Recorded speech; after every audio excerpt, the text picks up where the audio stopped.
بلاول بھٹو زرداری کی طرف سے شاہراہ بھٹو کا افتتاح کیا گیا ہے۔ اس موقع پر ان کی طرف سے ایک بڑی جذباتی تقریر کی گئی۔ انہوں نے کہا کہ صوبے اور کراچی پر کسی قسم کا حرف نہیں آنے دیں گے۔ انہوں نے کہا اگر جمہوریت پاکستان میں کہیں ہے تو وہ صوبے میں ہے، سندھ میں ہے اور کراچی میں ہے۔ انہوں نے کہا کہ ہمارے صوبے میں جمہوریت ہے، ہمارے شہر کراچی میں جمہوریت ہے اور کراچی کو کہیں نہیں جانے دیں گے۔ انہوں نے کہا کہ جاؤ ذرا لاہور کو بھی دیکھو، گویا وہ یہ کہنے کی کوشش کریں کہ کراچی کو تقسیم نہیں ہونے دیں گے، کیونکہ متحدہ قومی موومنٹ کی طرف سے، الطاف حسین کی پارٹی کی طرف سے، الطاف حسین کے پیروکاروں کی طرف سے باقاعدہ مطالبہ کیا گیا ہے کہ کراچی کو وفاق کے انڈر کر دیا جائے، اور یہ اطلاعات بھی سامنے آ رہی ہیں کہ نہ صرف کراچی بلکہ گوادر اور کوئٹہ کو بھی وفاق کے انڈر کیا جا سکتا ہے، کیا جا رہا ہے۔ تو بلاول بھٹو زرداری صاحب کی طرف سے شاید اسی پر ہی رد عمل آیا ہے کہ کراچی کو الگ نہیں ہونے دیں گے۔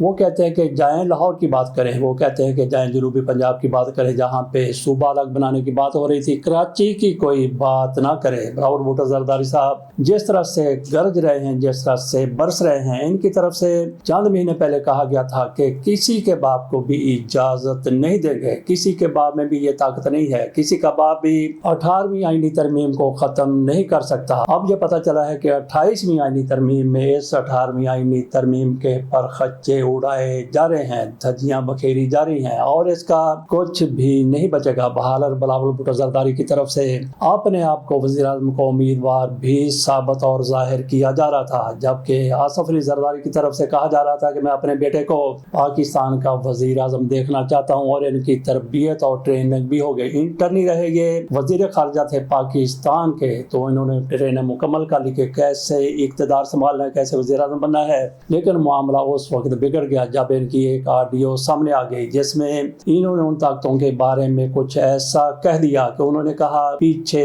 پیچھے پرے پرے۔ تو بلاول بھٹو زرداری صاحب اس سے شاید دل برداشتہ ہیں، لیکن جس طرح سے ایک معاہدہ ہو چکا ہے پاکستان پیپلز پارٹی اور مسلم لیگ نون کے مابین، کیونکہ سارے کے سارے یہ لوگ فارم 47 پر آئے تھے، فارم 45 کو تو دور کر دیا گیا تھا۔ معاہدہ ان کے درمیان ہوا تھا کہ شہباز شریف صاحب 2.5 سال کے لیے وزیر اعظم ہوں گے، جن کی طرف سے بار بار معاہدہ دکھایا جاتا ہے جو لکھا ہوا نہیں ہے، زبانی کلامی کہیں پہ موجود ہے۔ چند صاحب یہ بات کرتے ہیں، قاہرہ صاحب بھی یہ دعویٰ کرتے ہیں کہ ہمارے مابین یہ ایک معاہدہ ہو چکا ہے۔ آنے والے مہینے اگست میں شہباز شریف صاحب کی 2.5 سال کی مدت، آدھی مدت پوری ہو رہی ہے۔ اس کے بعد پھر جس طرح سے ان لوگوں کے مابین معاہدہ تھا کہ بلاول بھٹو زرداری وزیر اعظم بنیں گے، یہ معاہدہ تھا کہ آدھی مدت کے لیے مسلم لیگ نون کا وزیر اعظم ہوگا اور باقی آدھی مدت کے لیے پیپلز پارٹی کا وزیر اعظم ہوگا۔ اور چونکہ بلاول بھٹو زرداری صاحب پر کانٹا لگ چکا ہے، کراس لگ چکا ہے کہ ان کو وزیر اعظم نہیں بنایا جانا، کیونکہ